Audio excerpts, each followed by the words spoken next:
પાટીદાર સમાજ ધીમે ધીમે ખેતી કરતા કરતા ધંધો વ્યવસાય અને અત્યારે જે પ્રમાણે પ્રગતિ કરે છે સાહેબ, આ પ્રગતિનું એક કારણ, હું પાટીદાર સમાજનો દીકરો છું એટલે નથી બોલતો, અહીંયા રહેલા વડીલો પણ મારી સાથે સહમત થશે કે પાટીદારોનું મોટું દિલ, એ પોતાના સમાજના વિકાસ માટે જે આપવું પડે ને બધું જ આપવા તૈયાર હોય છે. મારા સમાજનો વિકાસ થાય છે ને, આપો. હું તમને એનું ઉદાહરણ આપું સાહેબ.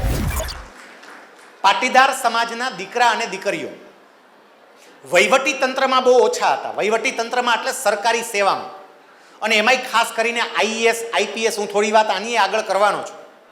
આઈએએસમાં આઈપીએસમાં એમાં બહુ ઓછા દીકરા દીકરીઓ. એટલે સમાજના વડીલોએ સાથે બેસીને નક્કી કર્યું કે આપણે આપણા દીકરાઓ આઈએએસ થાય, આઈપીએસ થાય, જેનામાં કેપેસિટી હોય એને આપણે ટ્રેનિંગ આપીને તૈયાર કરીએ. એવું ના થઈ શકે. અને નક્કી થયું કે આપણે એક એવી સંસ્થા કરીએ કે જ્યાં આપણા સમાજના દીકરા અને દીકરીઓને સ્પર્ધાત્મક પરીક્ષાની તાલીમ આપીએ. સાહેબ, પાટીદાર સમાજના કેટલાક આગેવાનોએ સાથે બેસી અને સંકલ્પ કર્યો કે અમદાવાદમાં 25 કરોડના ખર્ચે આપણે સરદાર ધામની સ્થાપના કરવી છે અને સરદાર ધામ દ્વારા આપણા દીકરા અને દીકરીઓ સરકારી સેવામાં જાય એવા કંઈક પ્રયત્ન કરવા છે. કેટલો આંકડો નક્કી કર્યો હતો? 25 કરોડ. એ સંકલ્પ કર્યો 2016માં. અત્યારે 2023 ચાલે છે. 7 વર્ષ થયા. હવે 7 વર્ષમાં શું કર્યું ને એ સમજો. આ કેસ સ્ટડી તરીકે વિચારવા જેવું છે. સાહેબ, અમદાવાદમાં વૈષ્ણોદેવી સર્કલ પાસે 200 કરોડના ખર્ચે સરદાર ધામ તૈયાર થયું અને 2 વર્ષ પહેલા એનું લોકાર્પણ થઈ ગયું. 200 કરોડ. સંકલ્પ તો 25 કરોડનો. એની એક્ઝેક્ટ પાછળ બહેનો માટે 200 કરોડનું બીજું યુનિટ તૈયાર કર્યું અને હમણાં એનું લોકાર્પણ થશે. વડોદરાની અંદર 150 કરોડનું ભવન બનાવ્યું. આ 12મી જાન્યુઆરીએ એનું લોકાર્પણ કરશે.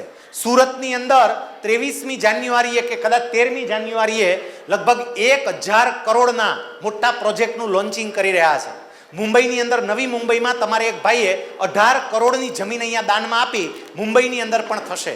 મહેસાણામાં પણ 100 કરોડ, ભાવનગરમાં 100 કરોડ, કુલ મળી અને લગભગ 1750 કરોડ કરતાં વધારેના ઇન્સ્ટિટ્યૂટ આખા ગુજરાતમાં અને ગુજરાતની બહાર ઊભા કરશે. પણ આ શક્ય ક્યારે બને? જ્યારે દાતાઓ મન મૂકીને વરસે ત્યારે. જેની પાસે હોય એ આપતા જજો. આજે હું એ કહું છું, હું આવતી વખતે છે ને, આજે તમારી વચ્ચે હું જે કંઈ પણ અહીંયા આવ્યો, આ સમાજ સાથે મારો એટલો પરિચય નહીં, પણ કમલભાઈ અહીંયા બેઠા છે, કમલભાઈ પંચાલ. એ કમલભાઈની મારી સાથે સંપર્ક થયો. એમને કહ્યું કે તમે અમારા સમાજમાં વાત કરવા માટે આવો, કેટલાક વિચારો સમાજમાં વહેંચાય, અને મને અહીંયા આવવાની તક મળી. હું તમને એટલું કહું કે હવે 1 વર્ષ પછી પાછો જ્યારે કાર્યક્રમનું આયોજન થાય ને ત્યારે સાહેબ, દાતાઓ મન ભરીને વરસે એવું કંઈક કરજો. જેની પાસે હોય ને એ મુઠ્ઠી ખોલજો. અને હું તમને બીજું કહું, એ સાંભળતા જજો, હું કેટલું કડવું કહેનારો છું. જ્યારે વરસાદ બહુ પડે ને, બહુ ઉપરવાસ બહુ વરસાદ પડતો હોય અને ડેમ હોય, ડેમમાં પાણી ભરાવા જ માંડે. પછી ડેમની સુરક્ષા માટે શું કરવું પડે? પાટિયા ખોલવા પડે. પાટિયા ખોલો ને એટલે વધારાનું પાણી જતું રહે. પણ પાટિયા ન ખોલે તો ડેમ તૂટે. એમ લક્ષ્મીનો વરસાદ ઉપરવાસ બહુ વરતો હોય તો થોડાક સેવાના પાટિયા ખોલજો, નકર ડેમ તૂટી જાય. એ જોજો. અને ઘણાના ટ્વીટાય હશે, ડેમ તૂટી જાય એટલે થોડાક પાટિયા ખોલ નાખવા, વહી જાય, વળી પાછ ભરાઈ જાય. તો ઉપરવાસ તો વરસાદ તો ચાલુ જ હોય. પાટિયા ખોલતા રહેવા થોડા સમયે, અને એનો લાભ સમાજને મળતો રહે. જોજો. બીજું કે સમાજમાં આર્થિક દ્રષ્ટિએ સુખી સમૃદ્ધ હોય એ જ યોગદાન આપી શકે એવું બિલકુલ નહીં સાહેબ. હું સામાન્ય કમાતો હોય ને તો હું યોગદાન આપી શકું. આજે એક બીજો સંકલ્પ કરો. તમારા ઘરની અંદર એક સમાજના નામે ગલ્લો રહેવો જોઈએ. અને ઘરમાં જેટલા મેમ્બર હોય, જેમ કે મારા ઘરની અંદર 3 મેમ્બર છે, આ સમજજો, ખાલી 3 જ સભ્ય છે. ઘરમાં 3 સભ્ય હોય તો રોજના 3 રૂપિયા લેખે એક ગલ્લામાં રકમ જવી જોઈએ. 1 વર્ષ પૂરું થાય એટલે 1000 રૂપિયા થશે. જ્યારે કાર્યક્રમ સમાજનો થવાનો હોય ત્યારે એક મારા તરફથી અર્પણ. રોજનો રૂપિયો થયો એટલું તો કાઢી શકીએ કે ના કાઢી શકીએ? ઓલા મોબાઈલના ઇન્ટરનેટ ચાર્જિંગમાં કેટલા લઈ જાય જીઓવાળા? તમે જુઓ, જીઓવાળા કેટલા ઉપાડી જાય છે. ત્યાં બધું આપી દે. અરે મોબાઈલ બધા કેવા વાપરે છે. જો ખરા હાથમાં બધા, જો ટનાટન હંગરી દીધો, તરત નીચે લઈ લીધો. કેવા મોબાઈલ વાપરે છે બોલો. હવે કદાચ મોબાઈલ થોડોક સામાન્ય હોય અને થોડી બચત થયેલી, હું એટલા માટે કહું છું સાહેબ કે સમાજના ઉજ્જવળ ભવિષ્ય માટે અત્યારથી વિચાર કરવો પડે અને તો એ સમાજ ટકે. એટલે આ બાબત પણ ધ્યાન રાખજો.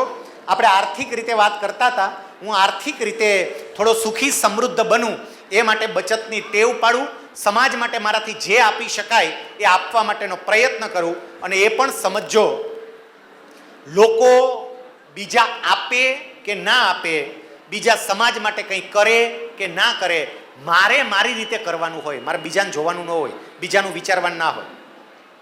ત્રીજી વાત મારે હવે જે કહેવી છે તે ત્રીજી વાત આપણા પરિવાર સાથે લાગુ પડે છે. એટલે ખાસ સાંભળજો. ખાસ કરીને આજકાલ સમાજની અંદર જે એક પ્રશ્ન ઊભો થયો છે ને એના અનુસંધાને આ ત્રીજી વાત ભાઈઓ કરતાંય બહેનોને મારે વિશેષ કહેવી છે. એટલે આ બાજુ જેટલા બહેનો છે ને એ બહેનો બધા સાંભળજો.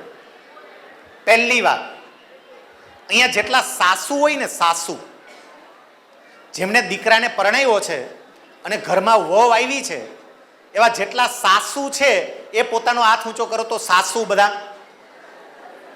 જેટલા, હજી આમ બરોબર કરો, આમાં ઘણા સાસુ છે, અમુક તો હાથ ઊંચા કરતા નથી. ઓકે, આભાર. હવે હાથ નીચે લઈ લ્યો. આ જો બા હોતા ને બિચારા હાથ ઊંચા કરે છે, પણ પાછળ કેટલા ખાહુ હજી હાથ ઊંચા કરતા નથી. હવે સાંભળજો બહેનો, અતિ મહત્વની વાત તમને કહેવા જઈ, વડીલોનો આદર સત્કાર કરતા શીખો. આમાં કેટલાય મેં એવા જોયા છે કે બહેનો હોય, ક્યાંક કથા થતી હોય, તમારે મુંબઈમાં કથાય બહુ થાય છે અલગ અલગ, તો કથામાં જાય અને મીરાની જેમ હાથમાં કરતા લઈને આમ બરોબરના નાચતા હોય, એ જોયા જ બહેનોને. આપણને થાય મીરા અહીંયા સાક્ષાત પ્રગટ થઈ ગયા શું? પણ એ જ બેન ઘરે પોતાના સાસુને, પોતાના સસરાને જે પ્રકારે આદર, માન અને સન્માન અપાવવું જોઈએ ને એ પ્રમાણે આપી ના શકતા હોય. તો સમજી રાખજો કે ભગવાનને તમારી એવી ભક્તિની બિલકુલ જરૂર છે જ નહીં. પહેલા તમારો પરિવાર, પહેલા તમારા વડીલ અને પછી ભગવાન.